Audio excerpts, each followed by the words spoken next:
Bonjour et bienvenue à Horror Podcast Québec. On fait un film qui était un succès des récentes années, mais qui est un succès inconnu parce que la majorité du monde vont faire « What the fuck is that shit? » Mais c'est un des films que j'ai beaucoup entendu parler dans les podcasts et qui avait l'air super intéressant. Donc Vicious Fun, qui selon moi détient bien son titre. Il remplit bien sa mission. Remplit bien sa mission. Un film de 2020 de Cody Callahan, donc qui a réalisé Antisocial 1 et 2 et d'autres films. Christopher Warren Smets, qui a fait Seabox Soldier, puis James Villeneuve, que c'est pas mal le seul film qu'il a écrit. Donc Christopher Warren Smets, puis James Villeneuve était scénariste. C'est un film qui a aucune fucking information dessus, qui est quand même assez underground. Fait que j'ai pas de budget, j'ai pas de box-office vraiment. C'est devenu un Shudder Original. Donc là, je sais pas quand ce film-là va sortir. Honnêtement, là, moi pis ça, on prend beaucoup d'avance. Ouais, c'est film-là. Cet épisode-là va sortir. Moi pis ça, on prend beaucoup d'avance. Mais regarde, je vais le dire, je vais vendre un peu ma thèse du film, puis je vais demander l'opinion à Sam. Ça fait du bien vraiment parce qu'on l'a... Je sais que ça va pas sortir au même moment, pas en tout, ça va peut-être sortir avant ou après, mais on l'a fait après avoir enregistré Cannibal Holocaust, puis après avoir écouté Cannibal Holocaust. Fait que le fait d'avoir ce film-là... Chronologiquement parlant, on vient, il y a 5 minutes de finir d'enregistrer puis de regarder Cannibal Holocaust. Ouais, c'est ça. Fait que le fait d'avoir écouté ce film-là par la suite pour éponger Cannibal Holocaust était grandement apprécié personnellement. Ça a peut-être augmenté mon expérience pour ma part. Un bon petit retour de balancier, t'as raison. Mais je veux savoir, toi, Seb, justement, qu'est-ce que t'as pensé de Vicious Fun? J'ai eu du plaisir à regarder ce film-là. Je suis rendu assez équipé pour comprendre les références, puis ça, c'est encore bien mieux. Comme le fait que tu sais qu'un des tueurs, c'est clairement... C'est clairement Jason. Exact, c'est ça. Ok, c'est ça. Tu vois, je t'avais même pas dit. Puis j'étais comme, mais là, j'étais même un peu insulté de pas être capable de deviner les autres s'il y a de quoi à deviner. Ben, tu sais, l'asiatique, c'est peut-être un genre de cannibale, là, Hannibal Lecter, tu sais, mais honnêtement, c'est pas un tueur en série que je connais, mais sinon... L'autre, l'animateur du cercle, c'est juste un soldat, clairement. Oui, c'est un gars du FBI ou du gouvernement, là, une espèce de tueur de masse engagé par le gouvernement américain. Sinon, t'as le clown. Le clown, lui, c'est un peu un classique psycho, là. C'est Ed Gein, qui était un tueur qui était un peu basé pour faire Texas Chainsaw Massacre, lui mangeait ses victimes, puis il était déguisé en clown quand il est tué. Mais semble-tu Ed Gein ou c'est... Je suis plus sûr. Je sais qu'il y en a un qui se déguisait en clown pour tuer ses victimes, ce qui est quand même assez morbide là, quand tu repenses. Là. Un vrai tueur en série, puis il me semble qu'il mangeait aussi. Là. Mais ouais, fait que je pense pas qu'à part des références peut-être de real life, je pense que le seul qui était clairement un super slasher... Il y a une référence à un certain moment à Patrick Bateman de Psycho. J'étais pas sûr que t'allais la pogner, puis c'est la seule trivia en plus que sur MDB. American Psycho. American Psycho. Tu l'as pogné. Je l'ai pogné, puis Benjamin, je sais pas pourquoi, il a regardé American Psycho il y a pas si longtemps. Puis il m'avait envoyé plein de memes, là. Il y a genre des... Hit to be square, puis... Ouais, il a vraiment pogné sur Internet, ce film-là. Fait que là... T'avais déjà vu American Psycho avec moi. Ça, j'avais réussi à te le faire écouter. Ça fait longtemps. Quand on était jeunes, c'était un des films que j'aimais beaucoup, puis j'avais réussi à le faire écouter à ça parce que... Puis je me souvenais que j'avais aimé ça, puis j'étais genre, OK, ouais, je suis peut-être une petite racine en moi qui est weird. Seb, on ne l'oublie pas, là. En secondaire 4, son film préféré qu'il a présenté dans un groupe, c'était The Shining, puis il a mis la scène des jumelles. Fait il a assumé complètement ça. Toutes les chances qu'il y avait d'être pas weird ont été enlevées. J'ai aussi assumé que j'ai réussi à me faire aucun ami dans cette classe-là. Ouais, aussi. Mais j'étais genre, that's it, man! C'est tellement belle rose. Moi, j'avais montré Kill Bill, je pense, cette année-là, pour la scène où est-ce que Black Mamba puis Béatrice Keno se battent là, dans Kill Bill 1, parce que je vais montrer l'exagération des sons, puis la caméra qui passait par-dessus le décor, clairement, puis que ça brisait un peu quasiment le 4e mur, puis c'était fucking nice, puis j'étais genre, puis là, personne... Tout le monde a fait comme le 4e, quoi? Personne trouvait ça nice. J'étais genre, mais regardez l'exagération des sons, puis il y a des bruits de quilles quand elle tombe sur la table. Mais si ça se trouve, peut-être même ton professeur était pas équipé pour genre comprendre de quoi tu parlais tant que ça. Parce qu'il fallait parler d'une œuvre. Genre un œuvre at large, il dire ou un chef-d'œuvre ou quelque chose de même. Puis là, moi, j'ai dit, le cinéma, pour moi, c'est une œuvre. Moi, c'était juste, fallait parler d'un film. Genre, dans ma même classe, il y a quelqu'un qui a fait Iron Man 1 puis Transformer. Ouais, c'est sûrement ça qui était plus populaire que... Puis c'était bien correct. Moi, j'avais fait vraiment un choix weird à ce moment-là.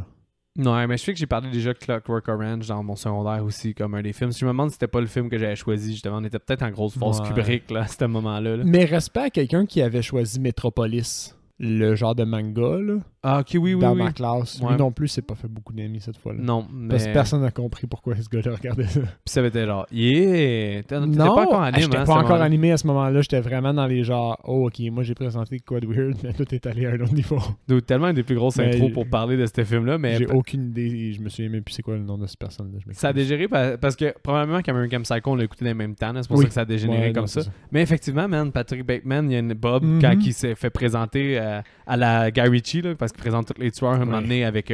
Ils ont des zooms, puis on dirait que c'est comme des personnages de jeux vidéo qui sont présentés, puis ils donnent leurs skills de tueurs, puis leur présentation, ce qui est très drôle, puis très le fun. Oui. Enfin, ouais, pour eux, Vicious Fun, 100%, le titre vaut 100% le film. C'est vraiment ça. Vous n'allez pas être flabbergasté. Il n'y a pas de méga punch, il n'y a rien.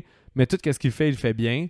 Le scénario est le fun. Il sort il est juste assez intelligent pour sortir de la masse, Ouais. mais pas over the top comme hey, c'était malade ce film-là. Tout Puis, quand même, je vais dire, bien réalisé. Là, les acteurs livrent ce qu'ils ont à livrer comme niveau d'acting. Mais le meilleur exemple que j'ai, c'est The Werewolf Within. Meilleur. Oh, oui. C'est comme The Werewolf Within, un peu l'espèce de film dynamique, un peu grand public, Mhm. qui a un concept qui pourrait être intéressant, mais qui a été mal exploité dans Werewolf Within, qui a pas été tant Ouais. intéressant. Parce que c'était très léger. Werewolf Within, on a tout fini par être. C'était pas mauvais, mais Ouais. j'ai rien trouvé de bon. Tandis que dans Vicious Fun, je trouve des aspects bons. Oui. Et il m'amène à des endroits plus fun, mais il y a le vibe du film qui est comme feel good, Mhm. qui est là pour justement. Tu vois que clairement, Werewolf Within, il y a un certain amour de l'horreur et un certain amour du genre. Ben, dans Vicious Fun, tu ressens la même chose. Oui, Mais clairement. il l'applique mieux dans Vicious Fun. Fait que Parce qu'il y a pas mal plus de tropes aussi à l'horreur. c'est vraiment un film, grosso modo, très réussi là, pour le petit budget, puis sûrement, là, parce Ouais. que je me doute que c'est pas un film à gros budget. Là, on l'aurait vu au cinéma sinon, puis il y aurait des Exact. acteurs connus, parce qu'il n'y a pas d'acteur que je connaissais à part le grand... Ben, L'animateur du cercle. là, l'animateur du cercle, qui est un acteur de comédie, là, qui a joué dans, entre autres, des Anchorman, me Oui. semble, puis il a joué C'est le aussi gars dans... de sport dans Anchorman. Ouais, je pense que c'est ça. Puis dans beaucoup de comédies, Hot Tub Time Machine, puis ces choses-là. Ouais. Puis il a joué aussi dans Thank You for Smoking. Il joue tout le temps le gros colon. Oui, C'est son puis il joue encore son scénario. rôle, c'est sa signature. Exactement. Là. Mais sinon, le grand beef aussi jouait dans un film Becky, là, qui est une petite fille qui tue genre des néo-nazis qui viennent dont... Ah, j'avais le feeling que je l'avais vu ailleurs, mais j'ai pas fait l'effort de regarder ça. T'as vu Becky? Que Non. Paul Blart, flic du mal, est un néo-nazi. Non, non. Kevin James, ça me m'intéresse semble. pas. Ah, c'est pas Mais- mauvais pour vrai. C'est pas Ok. excellent, là, mais... Mais pour en revenir au gros bonhomme, grand bonhomme, son Jason. visage me disait de quoi. Mais ouais. Tout ça pour dire que c'est ça. Ça doit quand même être un film relativement bas budget, mais c'était vicious fun. Là. C'était le fun. Pour vrai, ce film-là, tu peux pas le décrire autrement qu'être fun. Dès que vous êtes fan un peu d'horreur, c'est vraiment le fun à regarder. Ouais, puis le style, au fond, de caméra était nice aussi, j'ai trouvé. Les 15 premières minutes m'amenaient pas vers ça, par contre. Non. Parce que, tu sais, notre personnage principal, c'est un critique d'horreur. Fait que déjà, il est sympathique pour les gens de la communauté de l'horreur. Fait que déjà, ça te crée un lien un peu forcé. C'est un fanboy, ouais, c'est ça. Ouais. C'est un fanboy. Fait, on Fait dirait quand que t'es un fanboy, tu le comprends un peu. tu te sens forcé à l'aimer, Ouais. mais tu finis par l'aimer pour vrai. Là. Moi, j'ai Ouais. fini par adorer cet acteur-là pour vrai. Là. J'ai trouvé Oui. vraiment sympathique. Là. Ben oui, il est full attachant, puis il est clumsy, puis il prétend à rien d'autre que juste être un loser. Ouais, ben il est pas... Ouais, un peu. Mais- ouais. Mais mettons, sans le traiter de loser, il est maladroit, puis il est mal adapté. Ouais, au final, c'est ça. Le gars, il est super fan. Il est amoureux de sa coloc, qui Ouais. est une belle fille. Il voit French un autre gars au début du film. Finalement, à cause de ça, il suit le gars.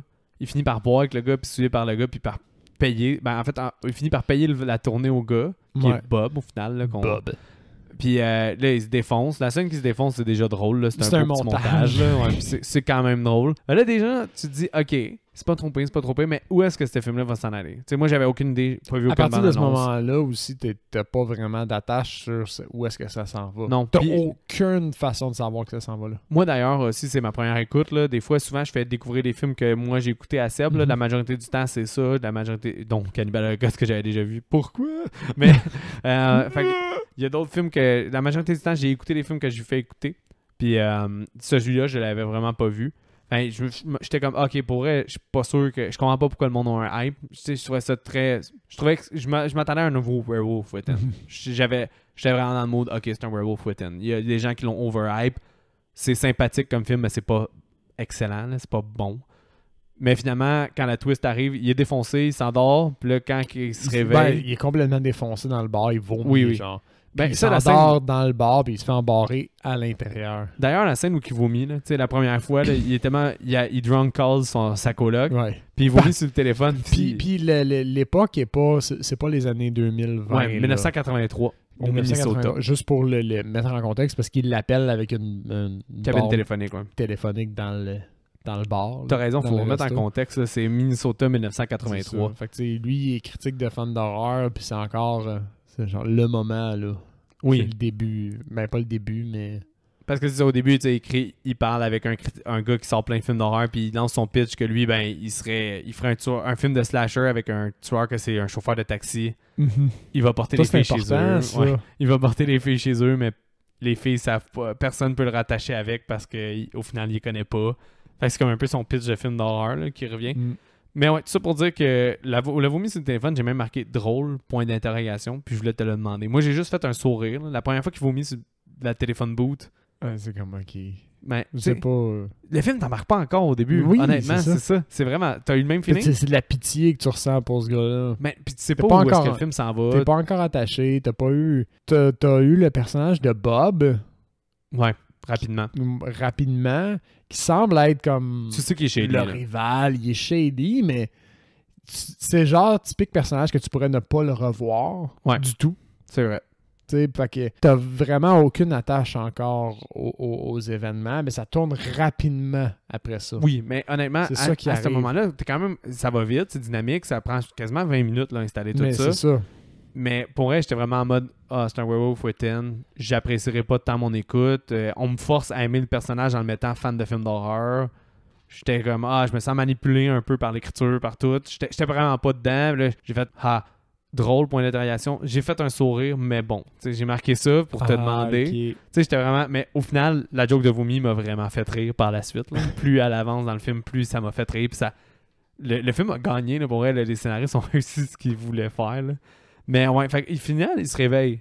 Puis là, comment t'as trouvé ça, justement, quand le concept y arrive? Comment tu t'es senti? Mais c'est excellent. Le focus group de tueurs en série, c'est magnifique comme idée. Je sais pas si ça avait été déjà exploité. Moi, je pense que pas mon je souvenir. pense que c'est la première fois. Puis, of course, avant les internets, ils avaient des moyens. Ils se rencontraient dans des trucs shady.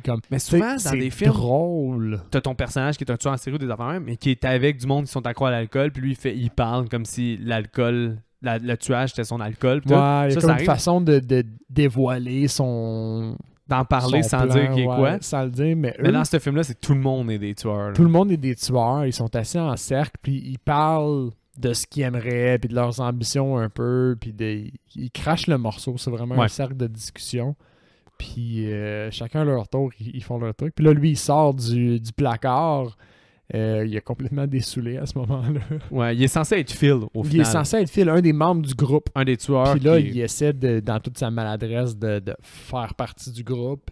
Puis plus qu'il embarque dans la conversation, puis plus il se rend compte que clairement, les gens autour sont des tueurs en série. Ok, Puis mais là, je vais vous arrêter. Si vous n'avez pas vu le film, je vous conseille grandement de l'écouter. Oui, Honnêtement, c'est le moment, là. c'est super fun pour elle. Puis moi, l'horreur, c'est ça qui est cool. Là. Pour elle, c'est l'espèce de... J'écoute ce film-là, puis à partir de là, tu sais plus où est-ce qu'il va s'en aller. Puis le film, pour elle, m'a surpris, là, d'ailleurs, là, de pas être un huis clos juste dans le bar. J'étais sûr que ça allait être à 100%. Puis, en tout cas, fait, regardez, on a assez spoilé. Je vous conseille de faire une pause, parce que moi et Seb, on est quand même unanime, on dirait.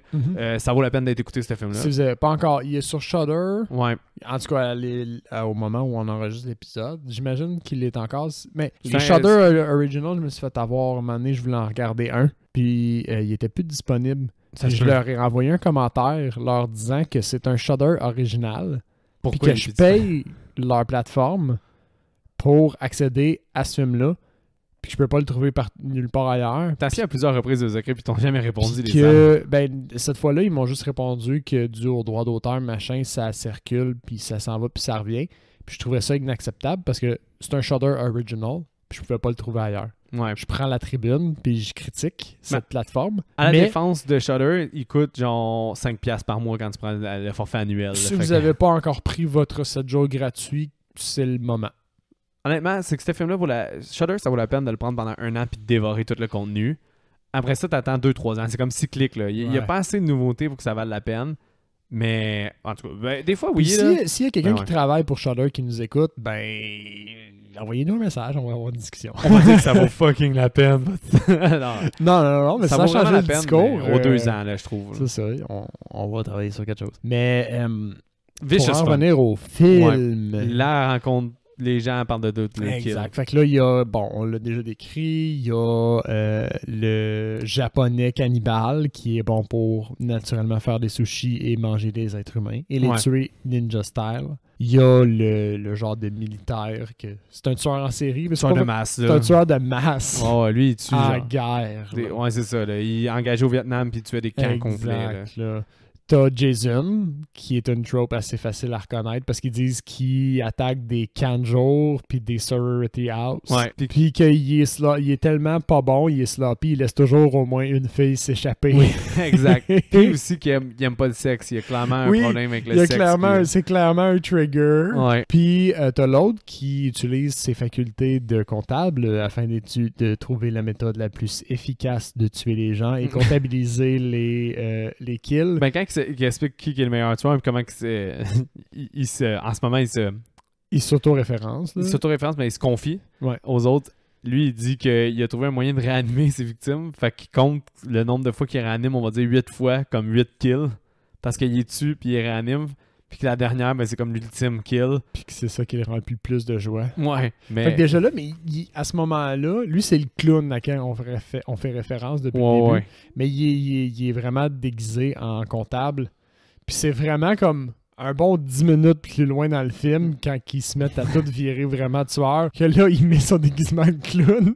Non, c'est comme une surprise dans le film. Puis ça me fait extrêmement rire. Oui, j'ai beaucoup ri pour quand il se déguise en clown par rapport. Parce que ça ne correspond pas à son modus operandi de base. Non, c'est ça. Mais il y a une chaise de libre, on sait pas trop c'est qui. Puis finalement, Bob Round, qui est le gars qui allait coucher avec sa coloc qui est amoureux d'elle. Le personnage qu'on a déjà vu. Au final, c'est lui qui a un quotient intellectuel ultra élevé. C'est un psychopathe qui n'a aucune émotion, mais qui réussit à être un caméléon. Là, mais elle dit qu'il y a un IQ de 140. Puis je suis pas un expert en IQ, mais il me semble que 140, c'est pas... Ah, je pense que la moyenne, c'est comme 90. Non, le seuil, c'est comme 80. C'est quoi déjà la moyenne? Je vais regarder en attendant que... OK. Fait que lui, il arrive, puis là, il charme, puis là, il voit Phil, aka notre personnage principal, là, qui a pas d'affaires là. Puis il se met à le questionner. Puis là, lui, il se met à débouler son histoire de... La moyenne, c'est environ 100, Seb. Ah, OK. Fait que 145, il y a 0,1% de la population qui aurait ça. Ah, ok, c'est bon. Donc, fait que lui, il me semble, je sais il est pas pourquoi 140. J'avais un référentiel à 200 dans ma tête, mais je mélange peut-être des trucs. Non, ils disent que comme entre 85%, 34% de la population environ se retrouve là, puis même chose du 100 à 115. Fait que la majorité de la population se retrouve entre 85 puis 115. Dans Forrest Gump, il me semble, il parle du QI. Là. Il me semble Forrest Gump, le QI d'un enfant normal était comme 85, puis on va dire lui 75. De quoi de même. Mais ouais, est-ce que tu peux continuer maintenant que le QI est réglé? Bon, on a fermé un point, merci. Qui a un QI de 140? Google. C'est ça qui est marqué, mais bon, ok, on n'ira pas là. Dont Bob notamment. Fait que là, lui, il se met à questionner l'histoire de Taxi. Oui, parce que dans le fond, quand les tueurs ont tout donné leur histoire, ils challengent notre personnage principal. À parler. Faut que tu es dans un cercle, faut que tu parles. Oui, pourquoi toi, Phil, qui est pas Phil au final, là, qui est Joel, pourquoi toi, Phil, Joel, c'est vrai. Pourquoi Phil, t'es un tueur? Fait que là, lui, il dit, je suis un chauffeur de taxi. Je vais chercher des filles, mais personne peut me relier avec eux. Puis pour elle, moi, j'ai baillé l'histoire. Là. J'étais là, ah ouais, c'est vrai. J'étais les dumb. Clairement, je suis pas dans 140 de QI. Là, non, on va se le dire. Moi non plus. Mais genre, pour vrai, c'est une bonne idée. Ouais, j'étais genre, ah ouais, good pitch. Puis tout le monde le croit. Mais justement, Bob, quand il arrive, il remet en question son histoire. Il est comme, ben là, il faut t'appeler la répartition quand tu t'en vas quelque part. Puis ça, comment t'as accès à ta voiture de taxi? Ouais, il te laisse la ramener chez vous. Ah, c'est vraiment inhabituel. Puis pour vrai, il a des masques. Ça, j'aimais ça, là. Ouais. D'habitude, dans les autres films, il va faire « Ah, je te niaise tellement » puis il va le prendre par les bras ou quelque chose de même. Ouais. Puis là, il fait juste « T'es un fucking intrus » puis tout le monde le démasque. Ils font juste s'assassiner pour savoir qui va le tuer, là, au final. Mais j'aimais ça. Je sais pas si c'est pour toi. Non, c'était bon parce qu'il fait juste le démasquer puis il dit... C'est quoi la réponse faible qu'il donne? Ah, j'ai mes méthodes. Oui, c'est vrai de ça. Ouais, j'ai mes méthodes, mais... Puis ce qui arrive, c'est qu'il y a un personnage qu'on n'a pas parlé jusqu'à présent, à ce moment-là, qui prend la place. Il y a une personne qui est assise autour du cercle, qui est la fille, elle s'appelle Carrie. Ouais, Carrie. faible référence. Ouais, elle a tué un gars au début du film. Fait que c'est l'intro, c'est elle qui tue quelqu'un. Fait que tu sais que c'est une tueuse, c'est confirmé. Une intro que j'aime pas, par contre. Parce qu'avant, clairement, que la fille est correcte. Parce qu'elle tue clairement un tueur. C'est à cause de la... Ouais, ils ont mal choisi l'acteur qui a tué parce que il a clairement l'air plus creepy qu'elle. Non, mais aussi, il l'embarre, puis après ça, il sourit. Tu vois clairement qu'il voulait agresser la fille ou la tuer, puis elle a tué. OK, là, tu te dis, ouais, es-tu vraiment considéré... Tu te doutes que... Déjà, tu vois que ses motivations sont gentilles. Tu doutes pas que c'est une tueuse, ce qui justifie sa présence autour du cercle, mais tu doutes sa motivation versus celle des autres. Tu doutes que sa motivation va être gentille. Moi, c'était 0 un punch. Là. Okay. Je sais pas pour toi, là. Moi, qu'elle soit gentille, au final, c'était pas un punch. Là. Ça frappe pas, mais je l'avais pas suranalysé. Moi, je l'avais vraiment vu venir. J'étais comme, of course. C'était sûr. C'était sûr à 100% là, pour moi. C'est clairement que notre chum Joël. Au fond, quand Joël se fait démasquer, elle, ce qu'elle fait, c'est qu'elle pogne, puis elle séquestre, puis elle est comme, ça va être moi qui va le tuer en premier. Avant ça, le gars du gouvernement, il insulte tout le monde en disant que c'est lui le kill qui a le droit parce que il tue vraiment comparé à eux. Ouais. Ça fâche Jason. Fait qu'il se tape dans le cou, puis après ça, c'est vrai, il se fait kill, lui, par un des membres du groupe. Le cannibale les ventre. Non, le sushi man les ventre. Puis le cannibale, je pense qu'il plante... il y a quelqu'un qui plante de quoi dans l'œil. Fait qu'au final, c'est vraiment overkill. Ouais. Mais après ça, la fille a dit « C'est moi qui vais le tuer » puis elle s'enferme dans la cuisine. Là. Fait qu'elle, elle s'enferme, elle se séquestre dans la cuisine. Fait que là, bon, t'as l'impression que Joël va se faire buter. Ish. Finalement, elle est gentille. C'est ça. Là, on est revenu sur... Moi, c'était pas une surprise. Toi, c'était une petite surprise. Ouais. T'as la présentation des tueurs. Comment t'as trouvé... J'ai appelé ça la Guy Ritchie présentation. Là. Moi, j'ai vraiment apprécié. Là, oui. C'était hot, ça. La présentation individuelle de chaque tueur. Là, mais oui. Parce qu'elle fait le tour au fond, puis elle explique c'est là qu'elle explique que Jason, mettons, il est sloppy. C'est là qu'elle dévoile que l'autre, il se déguise en clown. Oui, c'est très drôle. J'ai même marqué drôle. Puis elle méprise beaucoup celui qui ralentit le sushi man parce qu'il est un ninja, entre guillemets, il ralentit son rythme cardiaque pour tuer ses victimes. Oui, c'est vrai. C'est dumb. C'est vrai. C'est vraiment Phil est mort dans le congélateur. Là, il se passe une coupe d'affaires jusqu'à temps qu'elle se batte avec le sushi man. Mm-hmm. Puis qu'elle le tue avec les tripes, là, ce qui est quand même graphique. Mais... Elle les tripe, littéralement.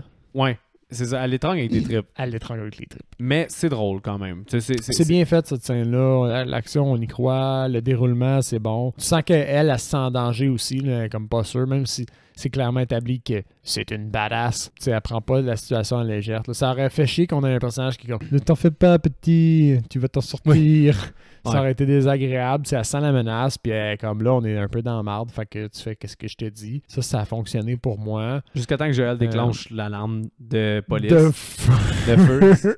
Ce qui est un réflexe normal. En cas de danger, tu déclenches l'alarme de feu. Puis là, elle, tout de suite, elle est comme « Ah, t'es dumb. » Parce qu'elle est comme entraînée comme un tueur, elle. Tous les autres tueurs de l'autre côté sont comme « Ah, mais il est tellement dumb. » Ouais. Eux autres, en tout cas, Bob appelle, il fait croire qu'il est une victime, fait venir la police pour qu'il soit dans la marde parce que... Il décrit, au fond, Joël et Carrie comme les agresseurs. Fait que là, il y a comme un témoignage qui dit que eux, c'est les méchants. Puis ils sont pognés avec 3-4 cadavres aussi en dedans. Exact. Il y a deux choses que je vais arriver avec ça.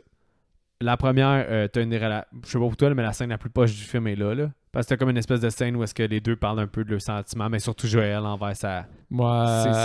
J'ai trouvé ça vraiment poche que ça soit dans le film. J'étais genre, pour vrai, cette scène-là est totalement inutile. Là. Il aurait pu juste faire arriver la police. Ils raccrochent, puis eux se font menotter. Là. Cette scène-là, mais là, il était comme, je ressens quelque chose pour ma coloc. Ils ont comme le 3 minutes, le 3 minutes d'exposition un peu classique. Là. Ouais. C'est vraiment poche. Moi, j'ai trouvé ça, là, personnellement. Là. Faut bien donner des fois ce film-là parce qu'il y en a un petit peu, là, on va se le dire. Puis ça, c'en est un majeur. Là. Puis le début aussi, qui est comme un peu... il manipule beaucoup. Là. Il est pas nécessairement... je pense que c'est pas intentionnel de manipuler pour que ça soit le fun plus tard. Là. Je pense pas que... C'est pas tout le monde que ça va gagner, peut-être. Là. C'est peut-être une erreur potentielle. Surtout le départ, comme j'ai dit, qui enlève la surprise, là, qui est pas le temps le fun. Mais sinon, où est-ce que je voulais aller avec ça? C'est que moi, j'étais agréablement surpris. Parce que vu le bas budget du film, je pensais que ça allait être dans un setting.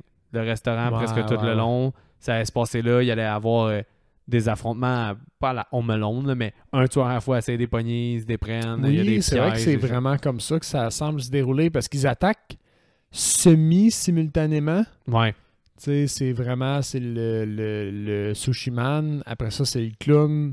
Puis Jason n'a pas vraiment le temps d'intervenir, mais il allait le faire. Ouais, fait que je pensais que ça allait être ça Jason, le film. c'est pas Jason. Bon, Il y a un masque de soudure. Ouais, c'est son masque, c'est vrai. Il y a une machette et un masque de soudure. Mais, Obvious enough. mais ouais, fait que moi, j'ai vraiment aimé ça que ça change de setting. Ouais, moi aussi.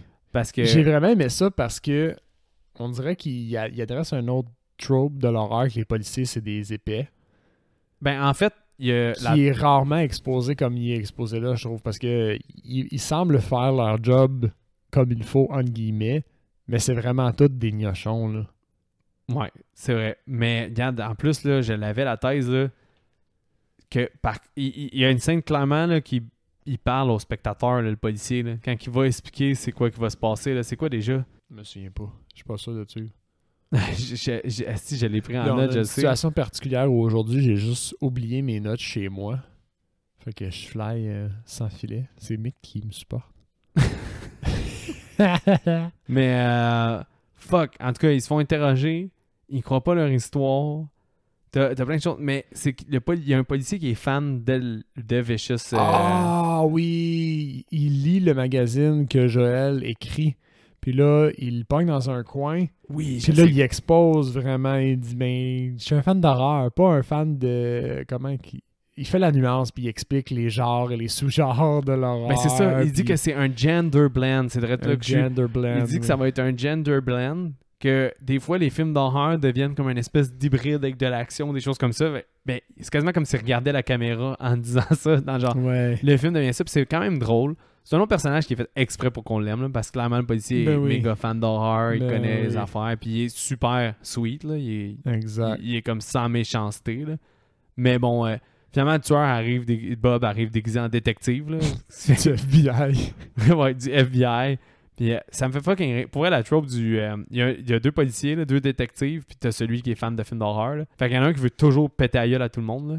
Il dit « Ah, j'étais à ça de te tirer, mon Christ, j'étais à ça de te tirer tout le temps. » Il est jamais capable de dégainer son fusil. Oui, il reste toujours dans son holder, là, son holder, gun holder, son reteneur de fusil.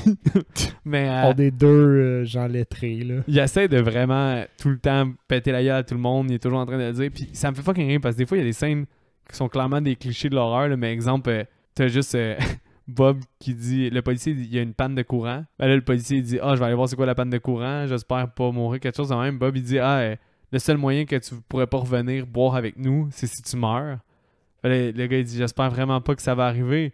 J'ai une femme et 2 enfants que j'aime beaucoup. » C'est vrai que la façon qu'il dit, t'es pas sûr si c'est sérieux ou si c'est semi-sarcastique. Mais le personnage, l'acteur le joue semi-sérieux. Ben, il dit « I am the only thing my stepdaughter have in the world. » c'est vraiment too much. Mais il y a souvent des scènes de même dans les films slasher.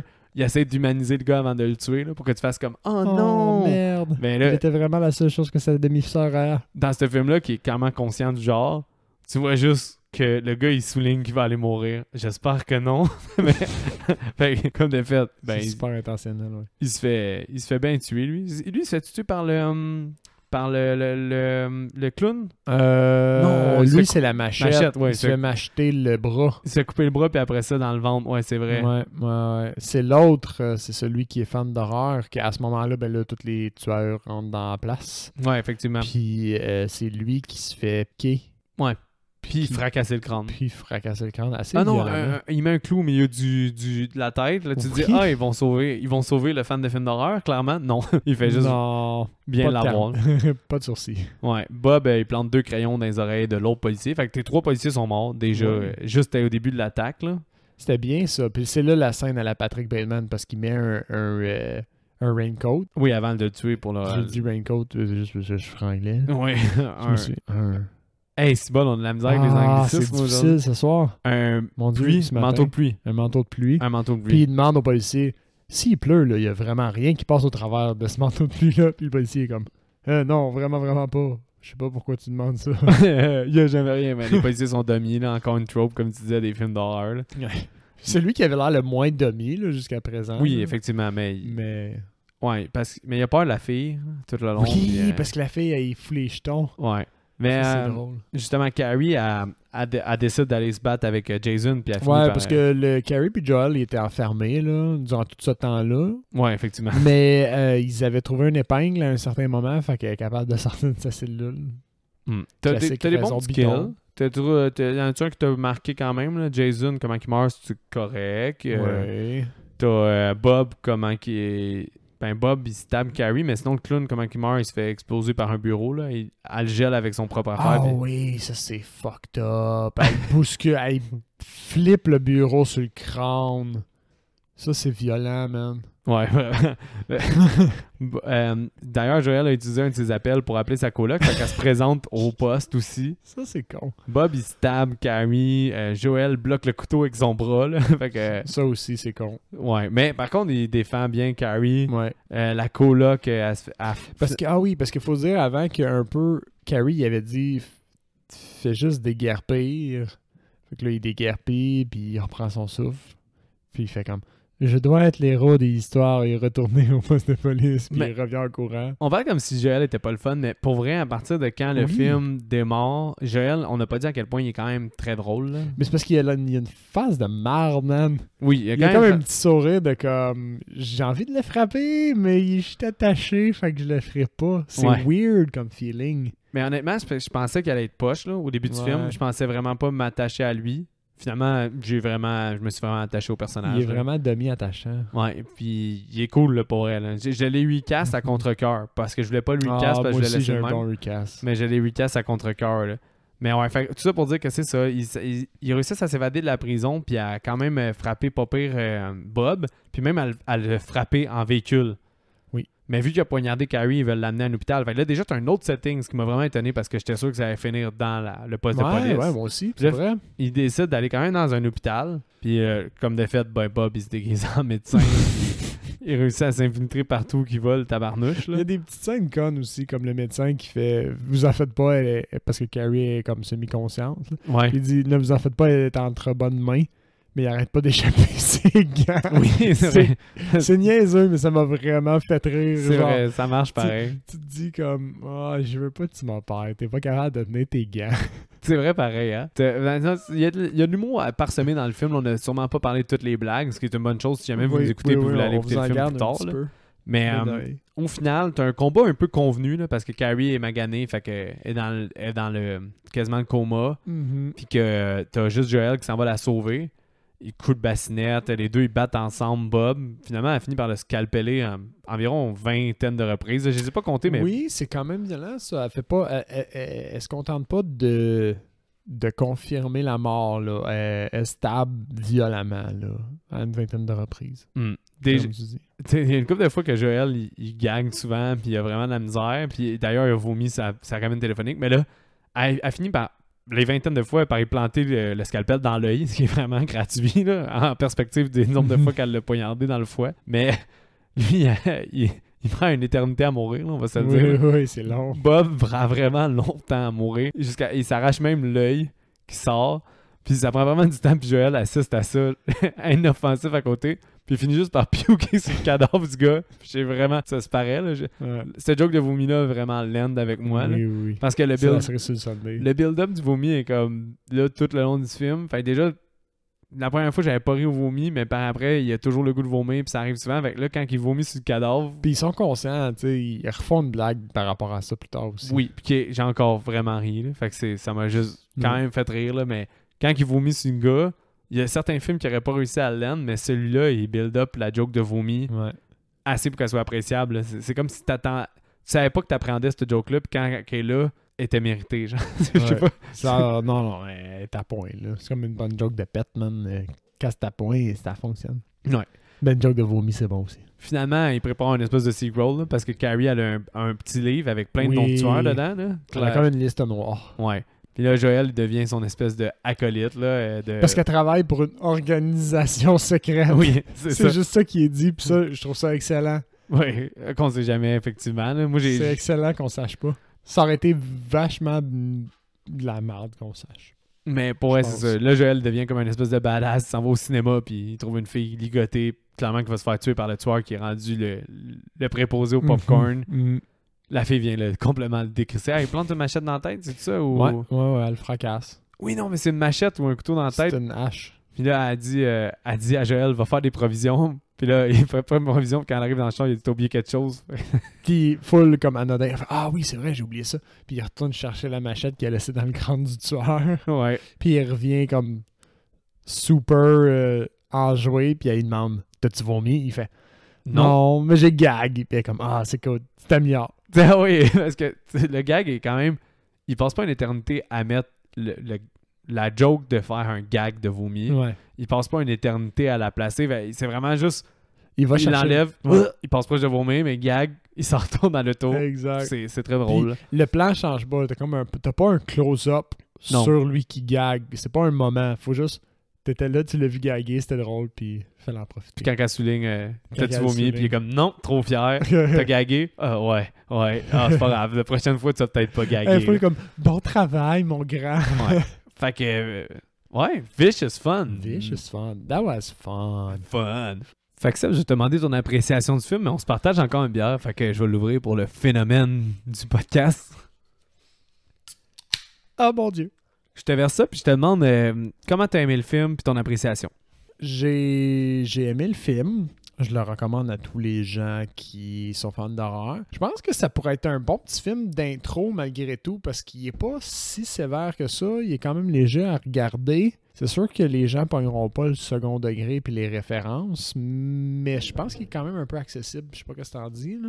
Je viens de finir de verser la bière, puis c'était insoutenable pour moi parce que je suis pas d'accord avec ça. Non? Ça peut pas être un film d'entrée de gamme. Non. Sans référence à l'horreur. Tu penses qu'il est quelconque? Sans référence à l'horreur, tu peux pas autant l'apprécier. Okay. Je pense qu'il faut être un peu fan de l'horreur. Ce qui était d'ailleurs un appât du personnage de Joel qu'au début j'aimais pas, puis finalement je me suis fait enfiroiper parce que j'ai fini par l'aimer. Il y a beaucoup de références justement, sans que tu saches c'est quoi un peu la dynamique d'un slasher, puis la dynamique des tropes, parce que t'en as parlé aussi des policiers dummies, l'espèce de gender blend qui parle. Mais les policiers dummies, c'est pas nécessairement non plus... Il y a des policiers dummies dans plein d'autres genres. Ouais, mais c'est que là, c'est souligné clairement dans le scénario. Puis tu ris avec eux des tropes des années 80. Là. Sans que ça soit nécessairement une parodie à 100%, tu driftes là-dessus. Ben, t'as clairement aussi, t'en as parlé, là, t'as les policiers d'amis, t'as les scénarios de slasher, que c'est dès le début du film, là, quand lui il parle de son cab driver. T'as les références à Patrick Bateman, Jason, ces choses-là. Fait que, ce film-là, il s'apprécie. Un peu trop riche, je suis d'accord avec toi. Il s'apprécie quand t'es une bonne base de film d'horreur. Je pense qu'on est rendu à près de 120 quelques épisodes là, dans ces coins-là. Là, on est vraiment loin. On a plusieurs épisodes derrière la cravate. Fait que je pense que Seb, c'est pour ça que tu as autant apprécié. Ouais. Quelqu'un qui nous a suivis et que vous avez écouté tous les films qu'on a écoutés ou plus encore, vous allez aimer Vicious Fun, là, selon moi. Là. Moi, j'ai bien apprécié, mais faut vraiment... C'est un peu comme, allez-y, comme dans l'optique de Werewolf Within. Vous n'allez pas être déçus. Allez-y pas dans l'optique de « je vais voir un de mes nouveaux classiques ». Ça sera peut-être pas votre nouveau classique si vous attendez à ça. Mais ça peut potentiellement en devenir un. Pour certains, je peux comprendre que ça serait un nouveau classique, là, honnêtement. Je pense que c'est un film qui se regarde bien aussi plus d'une fois. Comme d'ici un an ou quelques mois, je serais quand même down de me rasseoir pour regarder ce film-là. Je vais avoir encore autant de plaisir. Ouais, c'est ça. Ça prétend à rien de plus que le divertissement qu'il donne. Là. Fait que toi, as-tu une bonne note pour ce film? J'aurais un genre de 7 peut-être un 7.5 sur le montant. Ouais. 7 pour moi aussi, j'ai montré ma note à Seb, là, c'était ça le petit suspense. Là, mais 7, je pense que c'est fair parce que ce film-là vaut clairement pas un 4 étoiles ou des choses comme ça. C'est pas un grand film. C'est un bon divertissement au final. En termes de divertissement, ça y est. Y a-tu des fautes? Il n'y a pas de faute tant technique non plus. C'est bien filmé. Les fautes, moi, c'est au niveau scénaristique, même s'il y a autant... La force, c'est le scénario, puis la faiblesse, c'est le scénario, c'est ça qui est cave. Mais le début de montrer qu'elle, c'est une tueuse gentille, c'était peut-être un peu ça... C'est un faux pas à tes yeux. C'est un faux pas à mes yeux. Puis il y a aussi la scène ultra exposition boring qui est quand même... qui est très hors propos là, dans le film, puis elle est vraiment hors ton. Dans le fond, ça n'a pas rapport dans le film. Le film est conscient de ce qu'il fait, puis là de mettre une scène ultra générique puis ultra cheesy qui avance vraiment pas dans le film non plus. Elle sert vraiment pas au personnage à aller de l'avant ou n'importe quoi. Je vais renchérir sur ton idée. Mettons que tu élimines cette scène-là, ça peut quand même faire du sens qu'il appelle sa coloc pour essayer de la protéger plus tard. Oui. Puis... c'est une scène supprimée dans mon livre à moi. Ouais. Peut-être qu'elle est là juste parce qu'il y avait fallait qu'il se passe de quoi entre le moment où ça sonne, puis... Ou sais-tu quand ça sonne? Oui, c'est pendant que les tueurs, ils s'enfuient parce qu'il a fait l'alarme, là. Ouais. Puis eux, ils attendent la police. Là. Il essaie pas vraiment de s'enfuir non plus. Les tueurs? De la police. Ouais. Mais, fait que... Ouais, c'était pour montrer le temps qui passe, puis il fallait qu'il mette ça d'une conversation, effectivement. Mais personnellement, j'ai pas aimé cette scène-là. Là. Fait que ça, c'est un des petits défauts. Clairement, des fois, il y a du petit CGI mauvais là, sur le sang qui se splash. Ouais, mais mettons les tripes, puis les doigts coupés. Oui, il y a du beau practical. Là. Les têtes qui se font éclater par des bureaux. Et moi, j'ai été satisfait globalement là, par ces aspects-là. Contrairement à des films, justement, là, on parle d'affaires qui paraissent extrêmement violentes, mais ce film-là est présenté avec du plaisir. Là. C'est présenté pour le fun, c'est pas présenté méchamment. C'est la différence, c'est pour ça que moi et Seb, on aime le genre de l'horreur. Ben, je parle pour moi et Seb, je pense que... ton, ouais. Pourquoi maintenant il aime l'horreur? Parce que je pense que Seb, t'es rendu qu'on peut dire que t'aimes l'horreur. Ouais, je pense qu'au point où on en était, si j'haïssais ça vraiment, le podcast serait fini. Il n'y aurait pas un prochain épisode. Fait que... Mais dans celui-là, tu sais, la violence, c'est vraiment montré sur un ton comique, puis de façon à avoir du plaisir. Tandis que des films, pourquoi on risque de pas revisiter un mot hardcore? Ben, c'est parce qu'il n'y a pas de plaisir. Là. C'est vraiment montré dans une démarche souvent de réalisme ou de choquer ou des choses comme ça. C'est un peu moins le fun, mais le genre de l'horreur est tellement un genre plus plaisant. Puis même dans les films comme The Conjuring, tu sens que le réalisateur est comme content, comme quelqu'un qui t'a fait le saut caché dans un garde-robe. Il est content d'avoir fait la même chose. Il y a un autre... C'est un autre aspect de la maîtrise du sujet, on dirait. C'est vraiment la maîtrise de... La réalisation. Ouais, du scénario, puis de... C'est pas la même chose que juste divertir puis montrer des kills pour des kills puis de trouver les façons les plus originales d'être dégueulasse. D'être dégueulasse puis de meurtrir les gens. Pour ne pas dire les tuer. Dans les Conjuring, c'est vraiment le souci de contrôler l'émotion du spectateur puis la maîtrise y est vraiment là. Parce que moi, I lose my shit. Mais bon. I lost my shit, bro. Vicious Fun. C'est le fun. Oui. C'est plate, mais c'est vraiment... C'est cave, là, parce que le titre est le même. Mais ce film-là est le fun. C'est la meilleure façon de le décrire. Vous avez passé un bon moment. Allez-y dans l'optique Werewolf Within. Mais en étant dans cette optique-là, vous allez comme « Hey, c'était meilleur que Werewolf Within. » Ouais. Fait que... j'irai vers le recast, Seb. Moi, j'ai un recast de 3 personnes. Je sais pas pour toi. Moi, j'en ai un léger 2. 2? Je vais te laisser commencer. Un léger 2. J'ai donne-moi une seconde, je vais Joël? sortir. J'ai Joel que son... Yes, je l'ai. Désolé. Alors, il me faisait énormément penser à Jonathan Groff de Mindhunter. Ah, c'est le personnage principal? Ouais. Oui, comment il s'appelle? Je me souviens. Mais je sais qui tu parles. Là. Le personnage principal de Mindhunter, là, celui qui... je vais pas vendre la punch, là, mais celui qui est le premier analyste. Là, la première analyse, puis qui a le premier réflexe là, de « je vais aller interroger les tueurs pour leur demander leur avis ». Ouais, exactement. Ce qui, sur papier, est brillant, mais quand tu le dis, ça sonne dumb quand t'es le premier à le faire. Fait que je trouvais qu'au niveau ça fit. Visage, couleur de yeux, style de cheveux, c'était la même personne. Puis c'est aussi le mood de gars qui a l'air inoffensif. Complètement anodin. Tu dis, ce gars-là, il est pas capable de faire mal à une mouche. Puis les deux, ils ont Agent Ford, il me semble que c'est ça, Agent Ford. Agent Ford, exactement. Puis l'autre, c'est un personnage qu'on voit vraiment pas longtemps, mais c'est l'espèce de scénariste au début. Oui. Scénariste ou directeur, whatever. Il me faisait beaucoup penser à Mark Maron, qui est le genre de réalisateur dans Glow. Oh boy, je vais te montrer Glow. Oui. Ah, ok, oui, Glow. Ah, c'est Gorgeous Woman of... Ouais. Oui. Ah, ok, toi, tu connais le nom long, excuse-moi. Non, mais c'est comme j'avais pas allumé que c'était ça. Glow, T'avais écouté Glow? Je savais même pas, en plus. Geneviève a regardé la première saison et la deuxième. Moi, j'ai juste pogné des glimpses. C'est super bon. Comme mais ça avait l'air bon, c'est juste parce que à un moment donné, j'étais comme... Elle était rendue 8 épisodes in, puis j'étais comme, oh, ça a l'air intéressant. C'est Gorgeous Ladies of Wrestling. Je pense que c'est ça. Ouais.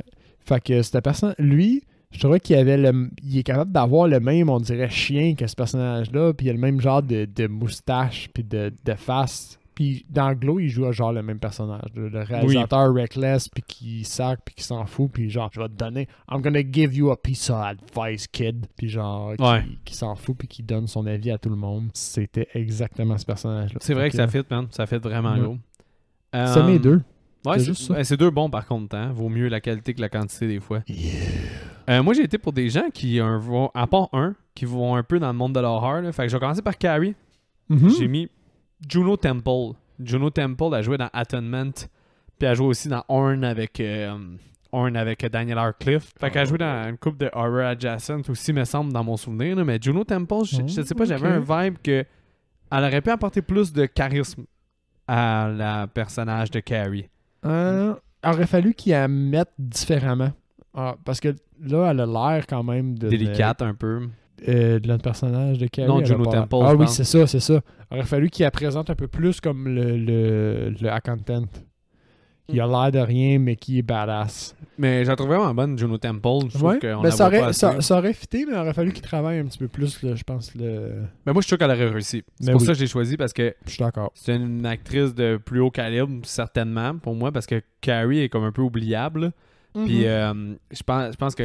c'est vrai, pourtant, à partir du moment où ils sont dans la cuisine, c'est elle qui traîne l'histoire. Là. Mais faut qu'elle joue la stoïque.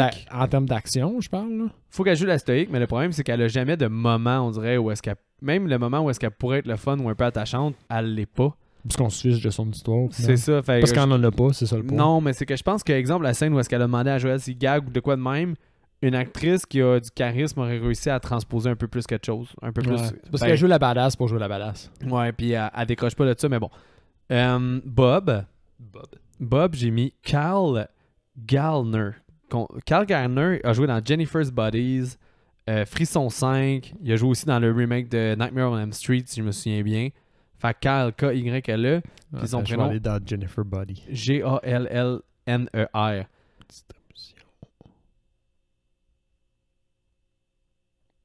Kyle Gallner. Ouais, mais le blond bleaché. Dans le personnage de qui? Dans Bob. Mais le blond bleaché. Oh, il aurait l'air fuck all. Puis il aurait fité par contre, parce qu'il a l'air un peu fuck all, Bob. Parce que Bob, il est bien fuck all. Check. J'ai trouvé une photo où il y a une moustache. Mais Carl Gallner, puis il est vraiment quelconque. Puis Carl Gallner, il a joué dans plusieurs films d'horreur. C'est un gars qui... Ah ouais, ok. Oui, vraiment. Là, comme je t'ai dit, Jennifer's Bodies, Frisson 5...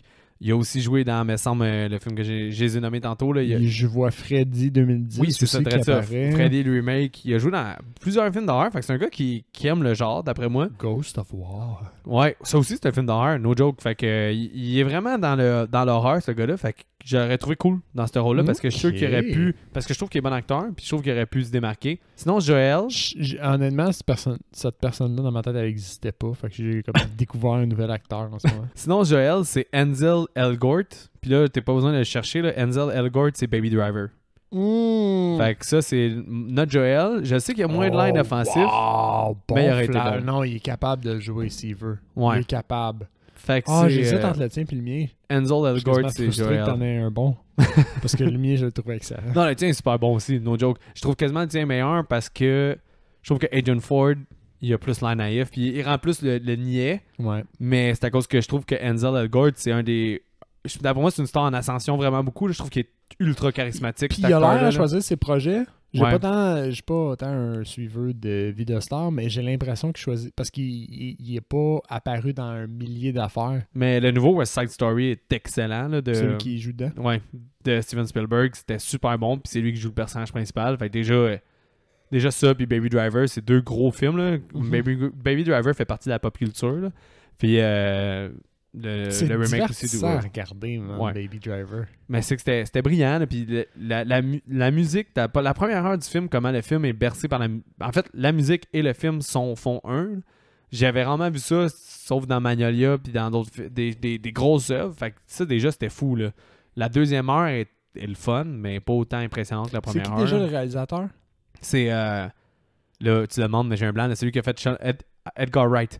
Edgar Wright, Shaun of the Dead, qui est Scott Pilgrim. Notable justement pour l'intégration de sa musique. Oui, ben Scott Pilgrim vs. The World. J'ai vu aussi, je suis un compte sur Instagram là, qui n'est pas nécessairement le plus populaire, mais c'est un compte qui s'appelle Devin Raccoon Art. OK.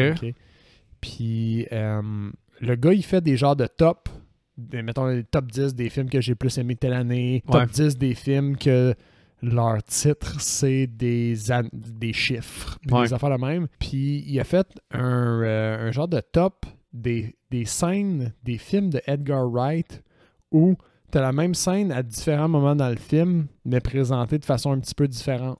OK. Ça, c'est un thème. Fait qu'il montre dans Baby Driver comment le gars, il idéalise la fille au début, qu'elle l'attend à côté de sa voiture, puis comment est-ce que ça arrive finalement à la fin. Ouais. Et dans Shaun of the Dead, il met un à côté de l'autre la scène où il sort pour aller travailler au début, puis après ça, il ressort pour aller travailler, mais c'est tous des zombies. Comment shot par shot, puis semi-événement par événement, c'est chorégraphié, puis c'est vraiment en maîtrise. J'ai hâte d'écouter Last Night in Soul. Est-ce que c'est horreur adjacent? Hein? Non, est-ce que c'est juste un film d'horreur? C'est que Anya Taylor-Joy. Ouais.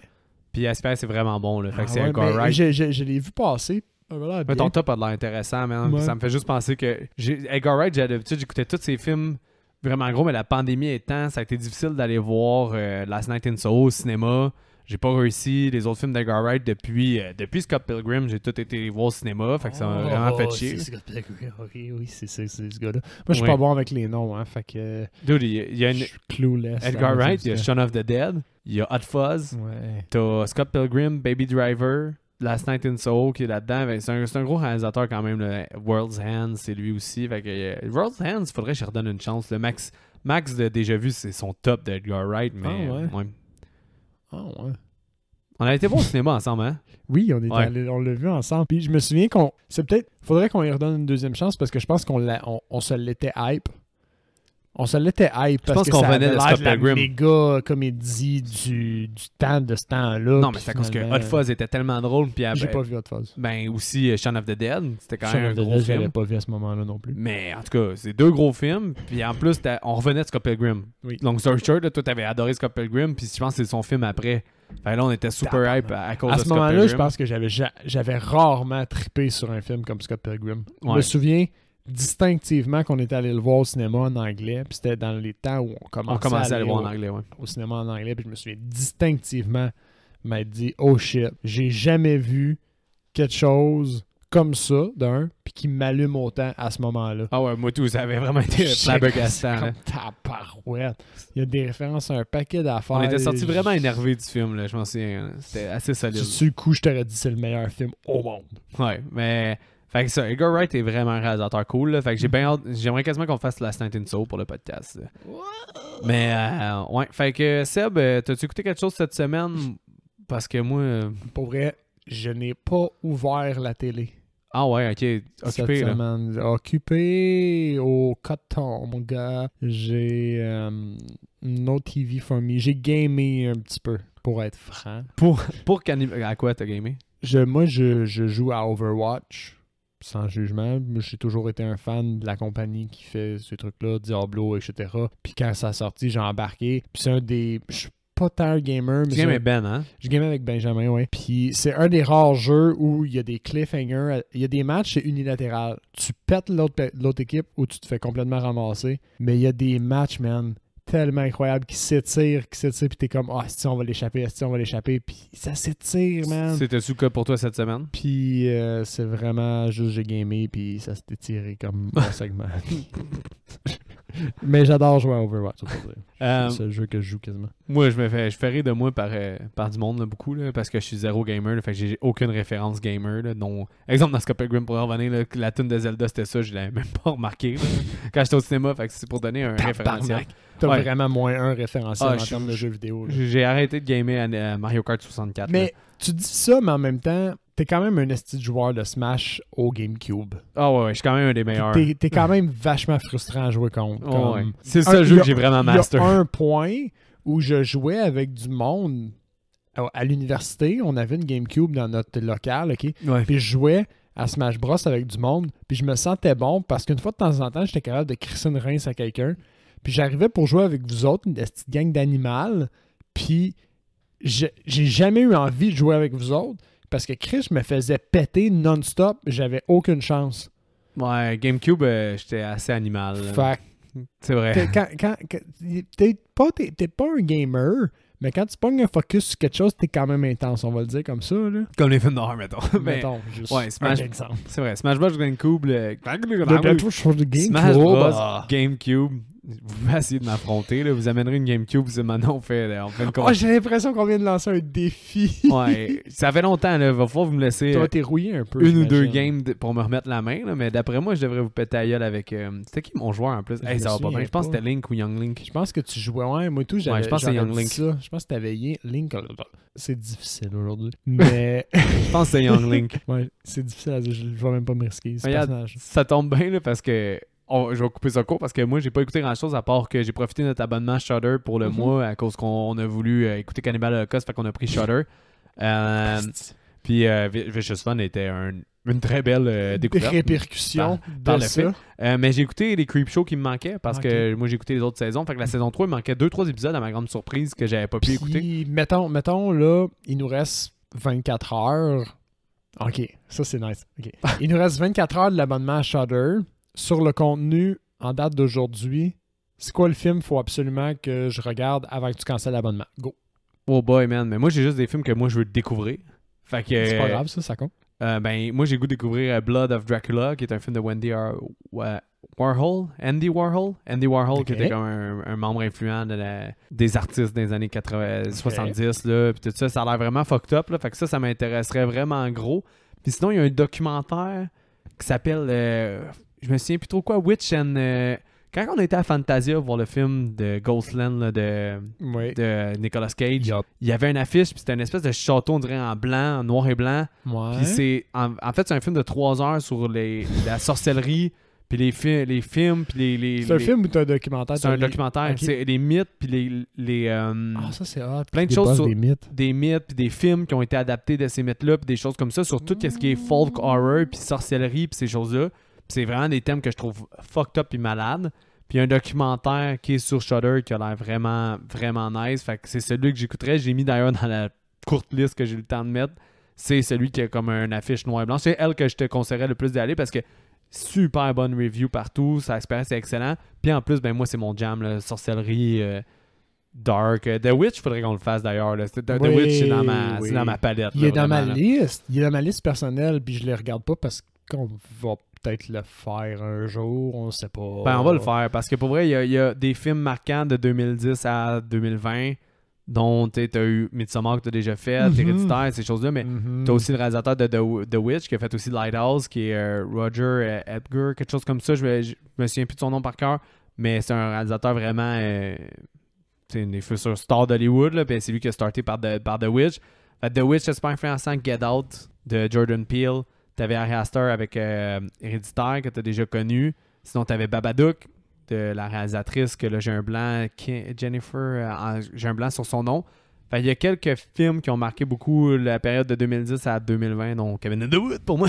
mais ouais, fait que je pense que The Witch serait d'à propos dans peut-être une thématique de te faire découvrir les modern masterpieces. Mais tu vois, à un certain moment dans cette émission, on a parlé de Shudder plutôt critiquement. Mais tu vois, il y a d'autres contenus full intéressants. Puis honnêtement, on a à peine effleuré la surface. Non, la sélection est vraiment bonne. Et oui, ils ont eu des petits défauts. Ils sortent pas beaucoup de films, fait que tu peux vite faire le tour de la sélection si t'es vraiment addict comme moi. Soyons francs, là, pour sortir du contenu comme Netflix et autres, ça prend des budgets complètement mongols. Puis aussi, c'est niché. Là. C'est niché. Là, mettons qu'on met les choses en perspective, c'est quand même normal qu'il n'y ait pas du contenu original qui sorte à n'en plus finir. Mais souvent, les gros films qui ont sorti d'un festival, comme je pense à Caveat, t'as aussi comment ça s'appelait, Jacob's Wife, des choses comme ça, ils ont tous été sur Shudder. Fait que pour eux, Shudder, c'est une très bonne plateforme d'horreur. No joke. Si vous êtes bilingue et vous parlez bien anglais, Shudder est vraiment une belle alternative.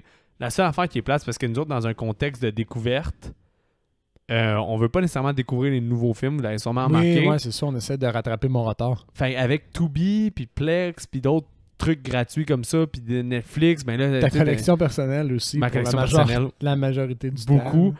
C'est tough de justifier l'abonnement pour le moment de Shudder, mais en tant que fan d'horreur, pour moi, c'est facile à justifier. Là. Fait que, mais bon, regarde, on n'est pas là pour faire la promotion de Shudder, mais c'est ça qui arrive, Seb, avec le 24 heures pour répondre à ta question. Puis, j'ai fini d'écouter Creepshow, c'était le fun. C'est Creepshow, d'ailleurs, ça, c'est une des raisons pour avoir Shudder. Là. Moi, à chaque fois, j'ai goût d'écouter la nouvelle saison. Fait souvent, je paye juste un mois parce que ça se fait payer juste un mois à $199. Ouais, quand ça sort... j'attends que tous les épisodes soient sortis, puis je paye un mois, j'écoute tous les épisodes de Creepshow, 2-3 films par-ci par-là, puis après ça, ben je me désabonne. Là. Mais des fois, là, je suis dû pour eux, ils ont mis beaucoup de contenu là, que je veux voir, là, comme Don't Panic, là, le gars qui a l'air d'avoir 40 ans, mais qui est en pyjama de gars de 8 ans, que ça a l'air hilarant, là, mais bon. Il y a d'autres choses que j'écoute voir. Ben, c'est obscur, le Shudder, fait que c'est ça qui est le fun. Nice. Ben Seb, le mot de la fin. Comme d'habitude, envoyez-nous vos commentaires et suggestions. Puis on a eu à un certain moment des commentaires de personnes, justement, je fais du pouce, anglophones sur notre page Facebook ou Instagram. Je parle de Matt Lamère, mon collègue de travail qui est à la base anglophone puis qui a commenté en anglais. Puis j'invite tous les gens qui nous écoutent mais qui sont peut-être juste plus à l'aise à commenter en anglais pour une raison quelconque. Faites-les. Faites-les partager. On n'est pas anglophone, moi pis Mick, mais on peut répondre à des commentaires en anglais puis on comprend. Sauf si c'est pour dire Cannibal Holocaust was dope. Non. Ouais, non. Celui-là, on va pas répondre. On va good for you, my friend. Good for you. Mais c'est ça. Fait que j'ai réalisé qu'il y a peut-être des gens qui sont de background anglophone qui nous écoutent puis qui veulent pas nécessairement écrire en anglais sur la page. Lâchez-vous lousse pour vrai. On va vous répondre. Même si le commentaire est en anglais, on va même vous répondre en anglais, mais ça se pourrait qu'il y a des fautes. Parce que je fais des fautes même en français. Vous savez, vous voyez passer mes posts. On va être franc. Puis, on s'excuse. Fait que c'est ça. Mais envoyez-nous vos commentaires et suggestions comme d'habitude. On aime ça parler à tout le monde. Ces temps-ci, je trouve qu'il y a eu beaucoup de nouveaux participateurs aux commentaires puis au post Facebook, puis on adore ça, puis des fois on a peut-être on manque de temps pour répondre littéralement à tout le monde, mais honnêtement on fait quand même le tour pour voir si tout le monde a eu du plaisir à regarder l'émission puis tout, fait que gênez-vous surtout pas, même si on a manqué un peu de temps puis on n'a pas littéralement répondu à tout le monde, là. Ces temps-ci ça a explosé un petit peu, fait que c'est ça. Ben oui, mais c'est ça. Likez-nous partout, puis partagez si vous aimez ce qu'on fait. Puis... Aussi, tu sais, je pense à Marie-Pierre, Jonathan Roy, t'as aussi, tu sais, les autres podcasteurs, dont Alex, Simon, t'as Rénal Rougerie, tu sais, Michel Alpin. Il y a plein de monde comme ça là, qui commandent souvent. Là, fait que même eux, dont Dominique Meunier aussi, je me souviens qu'il commande souvent. Michael, que là, il y a un nom fucké sur Facebook, là, MDRFR, que je sais pas trop. Ouais, en tout cas, il y a plein de gens qui commandent comme ça. Là, fait que gênez-vous pas de continuer à commenter aussi avec les nouveaux. Là, puis si vous n'êtes pas d'accord avec ce qu'ils disent, partez un débat sur le commentaire direct. Direct! Let's go! Let's go! Un débat direct! Donc, attention à vous et bonne semaine.